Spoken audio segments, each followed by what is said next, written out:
Can I be your superhero? Superhero.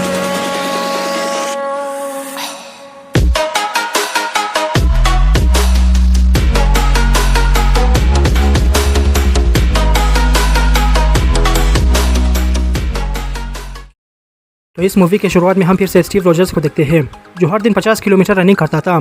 इसे देखकर सबको ये समझ में आ जाता था कि स्टीव मुठल नहीं है बल्कि सख्त लौंडा है। अब स्टीव को एक मिशन दिया जाता है जिसमें इसे एक जगह जाकर शील्ड के एक सीनियर टकलों को बचाना था। कैप्टन की टीम उस टकलों को बचा लेते हैं और स्टीव भी खुद उनके लीडर के साथ एक वन फाइट करता है, जिसमें ऑब्वियसली स्टीव जीत जाता है। लेकिन नताशा तो किसी और ही चक्कर में थी। वो एक पेन ड्राइव में उन पंटरों की सारी ब्राउजिंग हिस्ट्री कॉपी कर लेती है, जो स्टीव के पूछने पर भी कुछ नहीं बताती। गजब बेइज्जती है। स्टीव जाकर इस बारे में निक फ्यूरी से पूछता है। तब निक फ्यूरी इसे ले जाकर 3 हेली कैरियर्स दिखाता है, जिसके अंदर बहुत सारे हथियार थे। वो हेली कैरियर्स आसमान में रखा जाने वाला था और इसके जरिए शील्ड वाले अपने दुश्मनों को बड़ी आसानी से मार सकते थे। लेकिन निक फ्यूरी को इस काम में थोड़ा गड़बड़ दिखाई दे रहा था, इसीलिए निक फ्यूरी ने नताशा को वहाँ की ब्राउजिंग हिस्ट्री कॉपी करने का बोला था। अच्छा। निक फ्यूरी उस पेन ड्राइव को खोलने की कोशिश करता है तो वो पेन ड्राइव ओपन नहीं होती। इस बारे में निक फ्यूरी एक और सीनियर के पास जाता है और इस प्रोजेक्ट को थोड़ा डिले करने का बोलता है ताकि वो इस बारे में ज्यादा छानबीन कर ले। लेकिन इस सीनियर के चेहरे से लग रहा था कि ये भी बहुत बड़ा हरामी है। निक फ्यूरी का आज अपनी तीसरी गर्लफ्रेंड के साथ डिनर का प्लान था, इसलिए वो इसी सोचों में घूमता कि तभी कई लोग निक फ्यूरी को मारने आ जाते हैं। निक फ्यूरी की कार काफी एडवांस थी, इसलिए वो भी उन सब का अच्छा मुकाबला करता है। लेकिन तभी एक विंटर सोल्जर नाम का आदमी आकर निक फ्यूरी की कार को उड़ा देता है और अब निक फ्यूरी को अपने सामने मौत दिखाई दे रही थी। लगता है किसी की गांड फटने वाली है। लेकिन फिर भी वो वहाँ से भाग जाता है। निक फ्यूरी वहाँ से स्टीव के घर जाते हैं और वो पेन ड्राइव स्टीव को देकर कहता है कि इसके अंदर इस साल के फोन का सारा कलेक्शन है, तो संभाल कर रखना। कि तभी विंटर सोल्जर वहाँ भी आकर निक फ्यूरी को उड़ा देता है। स्टीव हमसायों की दीवारें तोड़ कर उसके पीछे भागता है, लेकिन फिर भी विंटर सोल्जर वहाँ से भाग जाता है।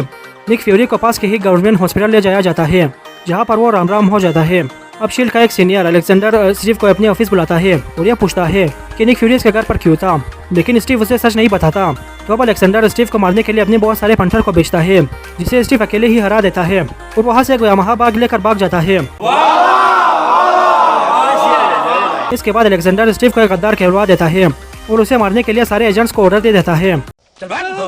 अब स्टीव जाकर नताशा को एक कमरे में घेर लेता है। स्टीव पूछता है कि उस पेन ड्राइव के अंदर आखिर क्या चीज है जिसके पीछे सारे लोग पड़े हुए हैं। तब नताशा बताती है कि वो तो सिर्फ निक फ्यूरी के कहने पर वो करने गई थी, इसे भी नहीं मालूम कि पेन ड्राइव में क्या है। अच्छा बात नहीं है। ये दोनों जाकर एक नेट कैफे में उस पेन ड्राइव को चेक करने लगते हैं। उस पेन ड्राइव में एक प्रोग्राम था जो ओपन नहीं हो रहा था, लेकिन नताशा को यह मालूम था कि वो प्रोग्राम कहाँ पर बनाया गया है। अब स्टीव और नताशा उस जगह जाते हैं जहाँ पर शील्ड का पुराना अड्डा था। नताशा उस पेन ड्राइव को वहाँ चेक करती है। तब वहाँ एक कंप्यूटर चालू होता है जिसके अंदर डॉक्टर जोला का दिमाग था। वो बताता है कि उसने जेल से छूटते ही फिर से हाइड्रा की टीम बनाने लगा था और अब हाइड्रा की टीम का लीडर शील्ड का वही सीनियर अलेक्जेंडर है जिसने निक फ्यूरी को रास्ते से हटाया था और अब कैप्टन के भी मारने के लिए बेचैन था। वो 3 हेलिकॉप्टर्स जो शील्ड ने बनाए थे वो हाइड्रा अपने मकसद के लिए इस्तेमाल करने वाला था। अब वहाँ हाइड्रा के पंटर मिसाइल से हमला कर देते हैं, जिसमें अब भी स्टीव और नताशा बच जाते हैं। क्या? कैसे? चला जा। अब स्टीव नताशा के साथ सैम विल्सन के पास जाता है, वही जो 2 नंबर कैप्टन अमेरिका बनेगा। अब वहाँ नहाने के बाद स्टीव और नताशा के बीच कुछ होने वाला था, लेकिन नहीं होता क्योंकि स्टीव तो अब भी पेकी कार्टर से प्यार करता था। अजीब बहन का लड़ा है ये। अब ये तीनों प्लान बनाकर शील्ड के एक टकलू को किडनैप करते हैं जो हाइड्रा का ही पंटर था। स्टीव उससे उस मिशन के बारे में पूछता है तो वो बताता है उन हेलिकॉप्टर्स का काम लोगों की हिफाजत करना नहीं बल्कि हाइड्रा के दुश्मनों को खात्मा करना था। अब ये तीनों उस टकलू को लेकर शील्ड के ऑफिस जाने लगते हैं। तभी हरामी विंटर सोल्जर वहाँ आ जाता है और फिर वो उस टकलू को मार देता है। वो सैम की कार के स्टीयरिंग को ही काट देता है ताकि इन तीनों का मरना पक्का हो। लेकिन कैप्टन तो मूवी का हीरो है, वो खुद भी बच जाता है और उन दोनों को भी बचा लेता है। अब विंटर सोल्जर हाइड्रा के सारे पंटरों के साथ मिलकर उन तीनों को मारने के पीछे लग जाता है। अब यहाँ हमें एमसीयू की one of the best hand to hand combat में देखने को मिलता है, जिसमें जाहिर है स्टीव ही बारी था। विंटर सोल्जर अपना फेस रिवील करता है तो कोई और नहीं बल्कि स्टीव का पुराना दोस्त बकी बार्न्स था जो ट्रेन से नीचे गिर चुका था। अब हाइड्रा के एजेंट्स आकर स्टीव, नताशा और सैम को पकड़ कर ले जाते हैं और उनका प्लान था कि रास्ते में ही उन तीनों को मार देंगे। लेकिन रास्ते में ही शील्ड की एजेंट मारिया हिल उन्हें बचा कर ले जाती है। वो इन तीनों को निक फ्यूरी के पास ले जाती है जो अभी तक जिंदा था। क्या? कैसे? अबे मुझे क्या पता। ये सब निक फ्यूरी का प्लान था ताकि हाइड्रा वाले इसे मरा हुआ समझ कर छोड़ दे।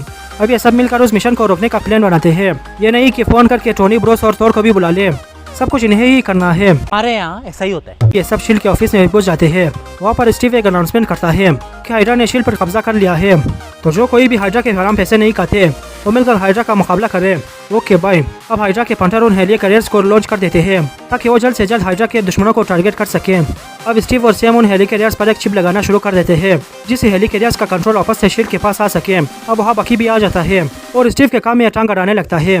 दूसरी तरफ कुछ बड़े लोग वहाँ आए थे ताकि वो भी इस मिशन में शामिल हो सके, लेकिन अब उन सबको अलेक्जेंडर की असलियत मालूम हो चुकी थी, इसलिए वो हरामी उनको मारने की कोशिश करता है। लेकिन उनमें से एक तो नताशा थी जिसने अपना रूप बदलकर उस हरामी को पकड़ने आई थी। अब नताशा वहाँ रखे मेन कंप्यूटर से हाइड्रा की सारी इन्फॉर्मेशन इंस्टाग्राम पर अपलोड कर देती है ताकि सारी दुनिया को हाइड्रा की असलियत का पता चल सके।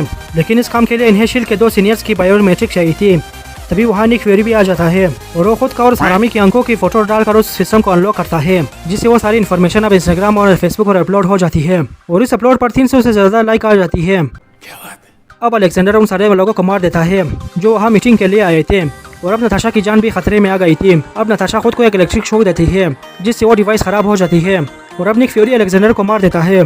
दूसरी तरफ सैम ने 2 हेली कैरियर्स में वो चिप लगा दी थी, लेकिन तीसरी चिप को लगाने में बकी टांग अड़ा रहा था। वो सैम का सूट खराब कर देता है ये गांडू यहाँ कैसे आ गया? और अब वो फिर से स्टीव के साथ बैठ जाता है। दूसरी तरफ हाइड्रा के लोग उस सिस्टम से लाखों लोगों को अपने टारगेट में लॉक कर देते हैं जो हाइड्रा की नज़र में दुश्मन थे। लेकिन स्टीव आखिरी सेकंड में वो चिप तीसरे हेली कैरियर पर लगा देता है जिससे वो सारे टारगेट्स हट जाते हैं और इन तीनों हेली कैरियर्स का कंट्रोल हिमालय हिल के पास आ जाता है। वो इन तीनों हेली कैरियर्स का टारगेट एक दूसरे को ही लगा देती है जिससे हाइड्रा का यह ख्वाब भी खत्म हो जाए। ओह शिट, मेरा तो गांड फट गया। अब वहाँ स्टीव बकी के साथ आमने सामने आ जाता है, लेकिन स्टीव कहता है कि वो अपने दोस्त को नहीं मारेगा। बकी को कुछ भी याद नहीं था, इसलिए वो स्टीव की माँ की आंख कर देता है। लेकिन आखिरकार हेली कैरियर्स तबाह हो जाते हैं और अब स्टीव वहाँ से समंदर में गिर जाता है। लेकिन बाद में बकी स्टीव को पानी से निकाल कर वहीं पर छोड़ देता है। अजीब बहन का लड़ा है ये। अब कुछ दिन में ही स्टीव पूरी तरह ठीक हो जाता है और सारे पुलिस वाले भी हाइड्रा के सारे एजेंट्स को पकड़ना शुरू कर देते हैं जो कि सब बड़े बड़े आदमी थे। सारी दुनिया के लिए निक फ्यूरी मर चुका था, इसलिए वो भी इसी तरह जिंदगी गुजारने लगता है। स्टीव को अभी बकी की फिक्र थी, इसलिए वो उसे ढूंढने का फैसला करता है।